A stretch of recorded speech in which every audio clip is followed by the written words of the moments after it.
10,000 residente ang inilika sa Ilocos Sur bilang paghanda sa posibleng paglandfall ng bagyong Emong. Live mula sa Vigan, Ilocos Sur, nasa frontline ng balitang yan si Gio Robles. Gio.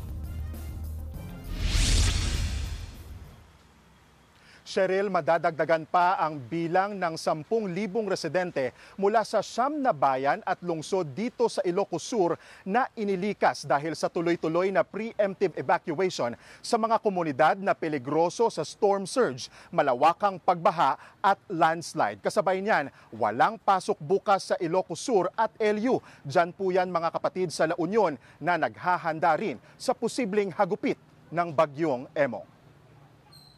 Natanggal sa pagkakatali ang bangkang yan na inanod ng malalaking alon sa barangay Bakwit Norte sa Bawang, La Union. Halos malunod ang mga mangingisda para maisalba ang bangka. Sa laki ng mga alon, halos abuti na ang mga beach resort. Dahil sa gutom, pinilit ng ilan mamalakaya gaya ni Melvin. Pero halos kakarampot lang din ang huli dahil sa masamang panahon. Pag ganitong may bagyo, tis-tis muna. Bawal na pumalaot sa Bawang habang suspendido naman ang beach activity sa San Juan gaya ng surfing. Halos 3 linggo nang hindi humuhupa ang baha sa ilang lugar sa La Union dahil umano sa palyadong drainage system. Kaya pangamba ng mga residente, tataas pa ang baha dahil sa ulang dala ni Emong. Ayon sa Bawang LGU, nasa 4,000 residente ang posibleng ilikas. Pagka nag-abiso ang barangay, talagang sunod ka. Lalo na nandito tayo sa tabing dagat. Nakahanda na rin ang mga gagamitin sa evacuation at rescue operations. Itong last na operation namin, rescue operations namin, meron pong isang mag-asawa na tumatanggi po at inaaya pa ako mag-inom. Sana po, pagka alam po na po natin na malakas na po ang bagyo, sumunod na po tayo sa kautusan ng paglikas.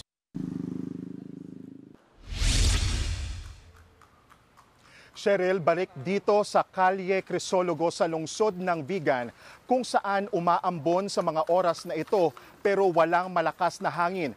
Tila walang papalapit na bagyo pero ayon sa mga otoridad, hindi sila nagpapakampante. Sabi nga nila baka ito raw ang calm before the storm. Tahimik ngayon pero anumang oras, posibleng magbago ang lahat. Cheryl. Maraming salamat, Gio Robles. Mga kapatid, Cheryl Cosing po. Maging maalam at may pakialam sa mga napapanahong issue at headlines. Mag-follow at mag-subscribe na sa social media pages ng News 5.